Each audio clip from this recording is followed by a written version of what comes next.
Good afternoon, good morning, good evening, wherever in this world you may be. My name is Jack Branch. I'm located in Covington, Louisiana, which is a suburb of New Orleans. And I'm an advisor. I have been for 18 years in the financial arena. And today we've got a really interesting topic. You know, it's that time of the year when people are starting to have sweaty palms because they know the IRS is knocking, wanting their money that you earned, and hopefully you've been paying quarterlies and such like that if you're a business. So the purpose of this show is really to help people navigate the valleys of life in both health and in wealth. And, you know, one of the things I notice as an advisor helping people navigate their financial worlds is who's the most trusted advisor? And it's clearly not a financial advisor, stockbroker, insurance person, but it's their CPA. When you have a small business and you put so much trust into not just looking at your gross, but what you make and can afford to keep taking out of the company each year, we put so much trust and confidence in our CPA. And what I find is more times than not, there's a lot of challenges in this industry, just like there are mine. I mean, there's, you know, the limited amount of brain trust sometimes. You know, I find that in our industry, in the financial realm, as well as in accounting, there's just so much, you know, information that one can absorb and know. You know, the second one is attracting and maintaining good clients. I mean, we all have clients that we might not want to continue to do business with, but we worry, accountants and financial people as well, about what happens if we do lose a client, when in fact we may need to get rid of some and cultivate the right types of clients more often. Easy access to information that used to be proprietary, you know, that's a challenge. New federal and state regulations. I mean, all the tax changes that have happened, and Sean's going to share with that a little bit today, and it increases complexity. So the more complex it gets, people a lot of times don't know what move to make, and that's why the value of a CPA or an accountant is so important. And then really, you know, as Sean deals with and myself, as we deal with more affluent clients, you know, their demands and expectations are rising. So I'm really excited today after, you know, going through for the last 18 years and seeing a lot of historians, if you will, people that just crunch out tax returns and aren't as active and forward thinking, to introduce a good friend of mine to the show, and that is my friend and colleague, Sean Oneill. How you doing today, Sean? Hey, Jack, I'm doing well. Thanks for Awesome. having me on the Healthy Wealth Show. I'm glad you came, man. And I know, you know, a lot of people are wondering, all right, what the heck is this all about? So I'm glad we're getting to know you a bit. And so how did you get into accounting, man? I mean, tell us a little bit about your background and what made you decide to pull the accounting card, if you will. Yeah, so I grew up in a moderate household. My father was a firefighter, mother was a stay-at-home mom. Never really had a whole lot of revenue coming into the household, if you would say. But I've always been, I always thought a little bit outside of the box. So me and a good friend of mine, when we were 12, 13 years old, we started a company, and we grew it a good bit, and kind of lost it through some intellectual property deal. But going fast forward a little bit later, I started another company, and I've always had that entrepreneurial spirit. So I go to college, stayed in New Orleans because of my wife now. We high school sweethearts, and so stayed in New Orleans, figuring out what I wanted to do. And I always knew I had that entrepreneurial spirit, and I didn't want to do anything like business. It was just too broad. And I had a mentor, my uncle, and he told me, look, accounting, great foundation, and you can take it where you will. Everybody, you need to know how to manage your money in order to succeed. So that's where I started. Interesting. So how many kiddos? Tell the audience how many you have. So I have two kids, a daughter who's 6 and a son who's 2. And so what do you know? Tell us a little bit about your firm, Sean Oneill, CPA, and kind of your background before you went on your own. I know you were with a larger firm, an established firm. I know you learned a lot through that process, but what made you kind of decide, hey, I'm ready to go and hang mown shingle, which is quite a risk with a guy married with 2 kids, a young man like yourself. Yeah. So again, I was fortunate in a sense that I always knew that one day I would go out on my own. But so I planned for it. I stashed away money ever since. Man, I probably had the first dollar that I ever made. But but anyway, so I knew that I would want to go out on my own. I just wanted the experience to be able to provide the service to a high quality level where I wasn't just some kid offering a service that I didn't know what I was doing. So I spent 10 years with this firm, became a senior manager, senior management in their company, and decided to break off. So I've had my firm, officially it's 5 years old, but it's been full time for, I guess, 2 years now. So here we are. That's awesome. That is awesome. And how do you charge? You charge hourly? You charge per return service packages, or more proactive in the value based arena? Just so people can know. And a lot of people out there may not understand these terminologies, but value based is thinking more ahead versus historically. And that really is the challenge I have. Is most of my clients and or people that run pretty successful businesses just seem to want more. So how do you typically structure things? Yeah, so I actually do a blend. There's really a big push for a value package because, look, a business owner wants to be able to forecast their costs, obviously. And it's great to be able to say, look, it's one flat fee per month, per week, per year, whatever it may be. But there are situations that, well, you have to venture away from that. And you do an hourly rate. And when you take a look at kind of the type of clients you want, obviously you'll do some W-2 and 1099 people, but really where's the core of your focus, what you want to really develop and grow going forward, the type of clientele you're trying to get? Yeah, so it's small businesses generally. Now, if you look at the federal definition of a small business, I think it's 25 million and under, which is great. But generally it's $5 million of revenue. $1 million to $5 million is a great client base for me. I'm very tech savvy. Bought my first laptop when I was 9 years old. Have been learning ever since. And technology has changed so much the way that we just live day to day personally, but it also does from a business standpoint and an accounting standpoint. And just a lot of businesses aren't utilizing the technology to the extent that they could to streamline their practices. So I love to go in and not only use the various services or technology that's out there, to be more efficient, to have more time in your day to make more sales.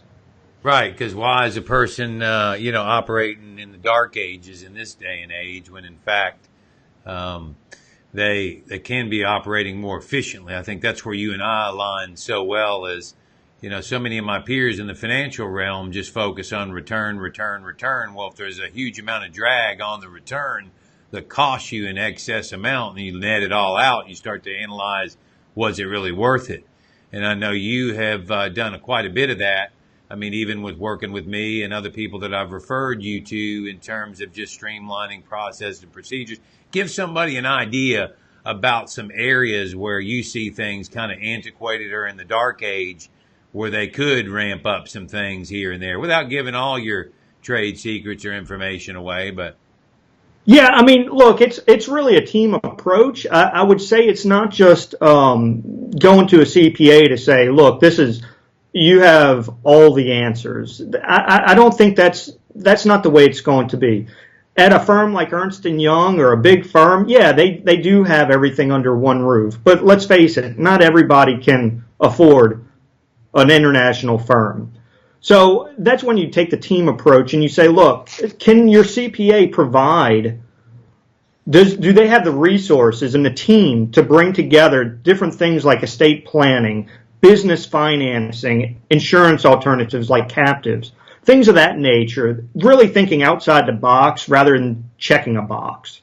That's good. No, that's real good. And I know in talking with you, one of the things we talked about was the opportunity zone. Just that concept is one that not a lot of people are aware of.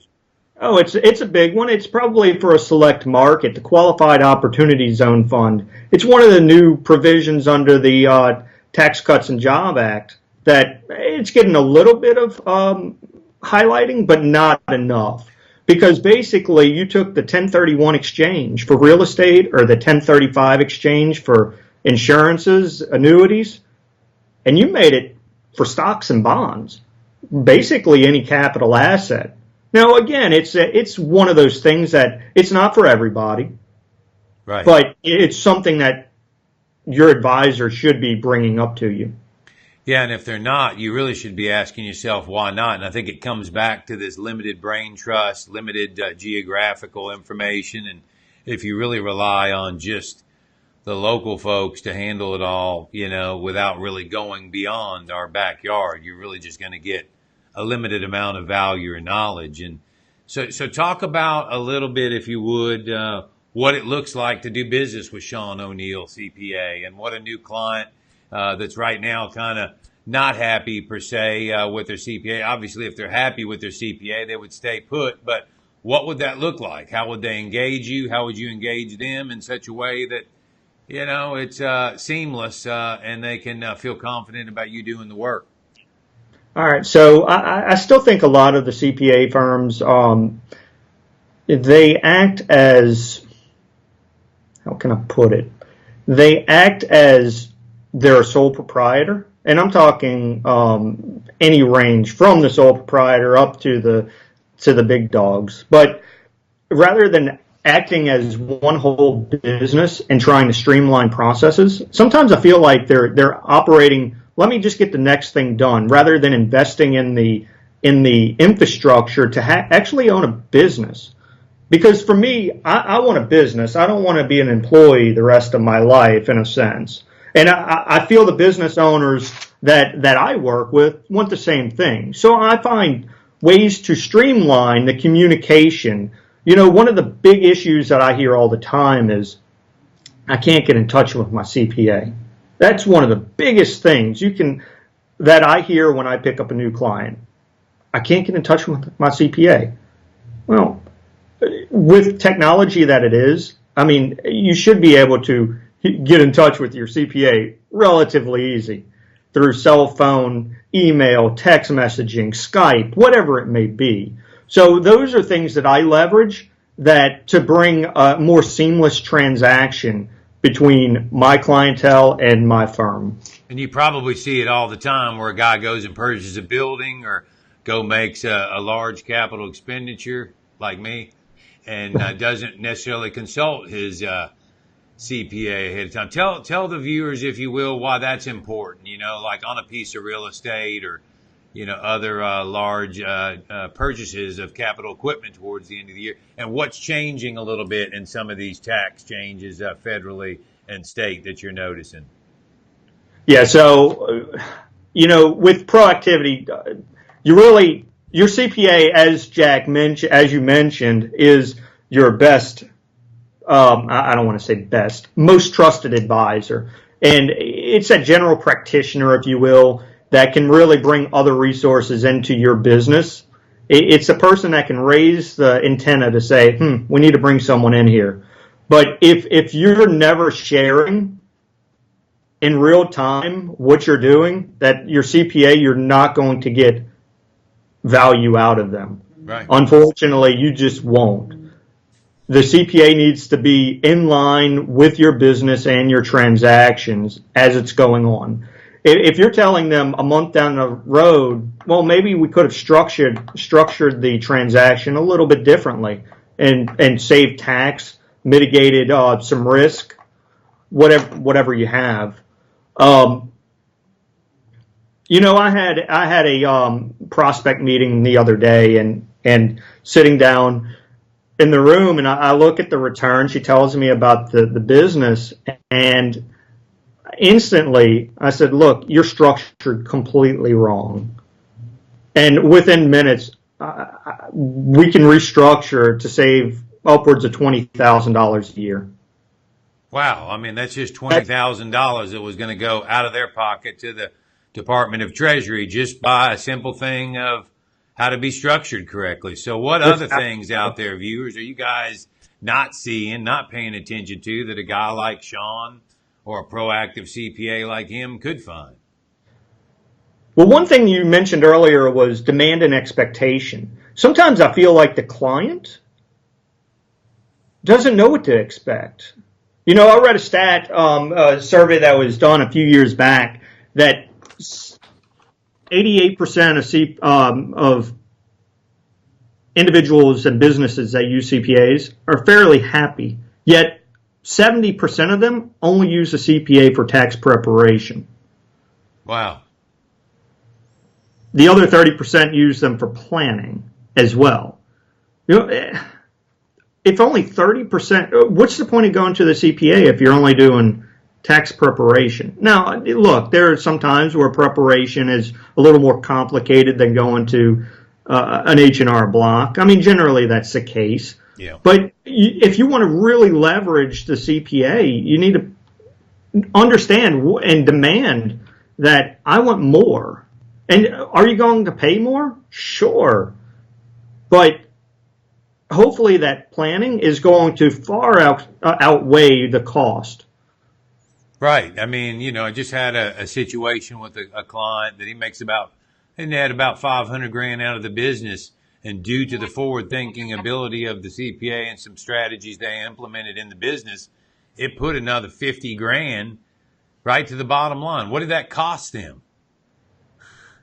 It costs if it's less than 50, I mean anything is all above board. And that's the real question is what folks out there is what you don't know that's costing you a bunch of money. And it's that I believe that is the most valuable pay dirt versus just trying to drive sales.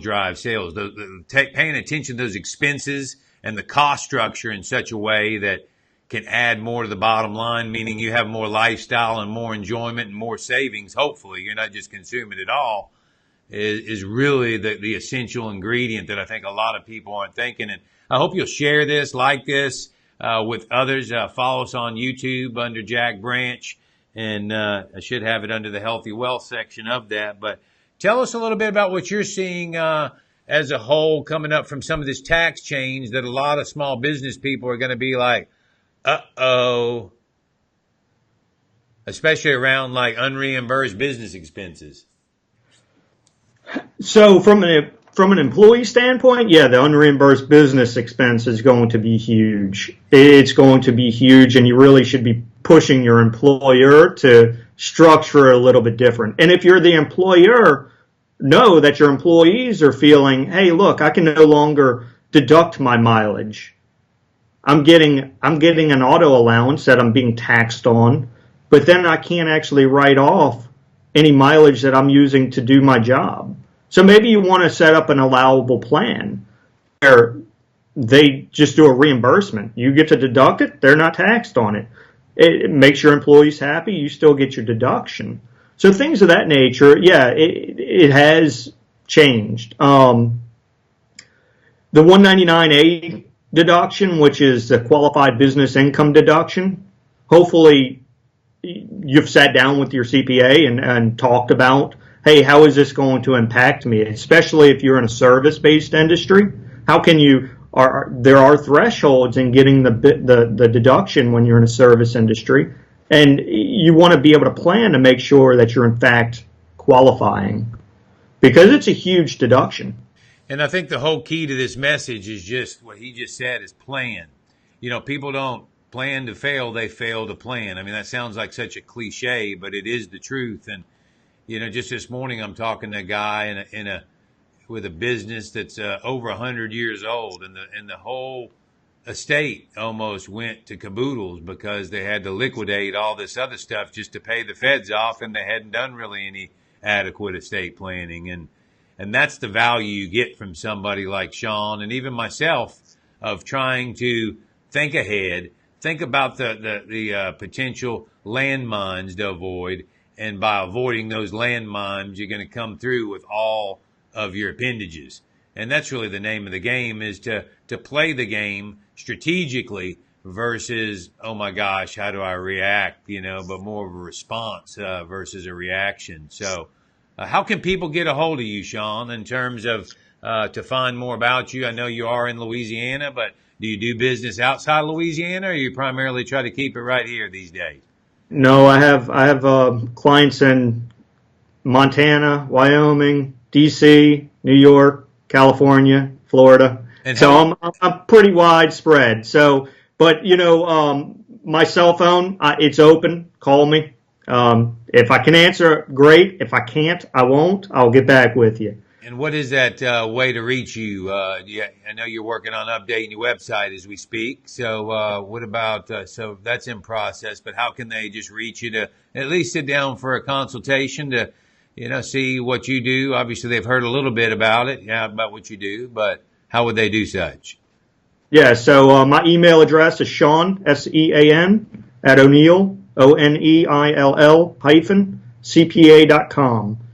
My phone number is 985-400-3120. And I tell you, folks, just because he's a younger man, don't let that inhibit you whatsoever. He's really one of these younger people that has his eyes to the grindstone and looking at technology and looking at ways to really put you in control versus leaving it up to the institutions and the government to just do whatever. And what are you seeing with this whole government shutdown? Does it mean that we don't have to file our taxes on time, or we just don't have to pay by 4/15 and we get a little, extension? Yeah, I don't think that's going to happen. Yeah. I actually called the IRS yesterday and they answered, strangely enough. I took a shot in the dark and it paid off, but it's really, who knows? And what do you say to a business owner, if you will, that goes, man, I don't want to go too far, which obviously you wouldn't. But how do they get over that paradigm of at least exploring what the options might look like to potentially take advantage of the tax code that they could versus just playing it too safe? Yeah. And right now it's sometimes you don't know because the tax law is still kind of unwritten. It's there, but they're still interpreting what it means. So sometimes you don't know if you're playing it too safe or if you're pushing into the to the other side, if you will. But there is some huge, changes in terms of estates over 11.5 million and such that are pretty significant to look at doing some planning. Not that encapsulates a lot of people watching this. However, there are some windows that you need to be aware of that might be some great things to take advantage of. Yeah, sure. And even if you're under that 12 million mark, credit shelter trust, huge. I mean, we can transition a lot of money out of yourself. You still get an income stream, but we can move it down 4 generations without paying an estate tax. Interesting. And who knows where the exemption is going to go 5 years from now, 10 years from now. Right. It could go back down to $1 million. So use it. Take advantage while you can. Exactly. And thank you, Sean, for coming on. And I hope, folks, that you have gotten some value out of this about if you just have a CPA that's just taking your stuff, your stuff you get even from your business and just transition and then you just gets a bunch of stuff and then spits it out and say, this is what you owe without really, number one, asking some questions. Number two, really having a good idea of your overall net worth. Number three, what is your short-term, mid-term, long-term plans? You really are selling yourself short. And even if you got a CPA that might, quote unquote, charge a little bit more in fees or value-added services, if they're getting you more value and more money that you're not paying to the government, what do you care? So definitely be proactive. Find somebody that's value-oriented. And I tell you, I've referred several people to Sean, and all I can tell you is they call me, and 100% of them so far have said, wow. So that's a testament to the type of work you do. And I really appreciate you being on the show today. Any last closing remarks you want to give after that?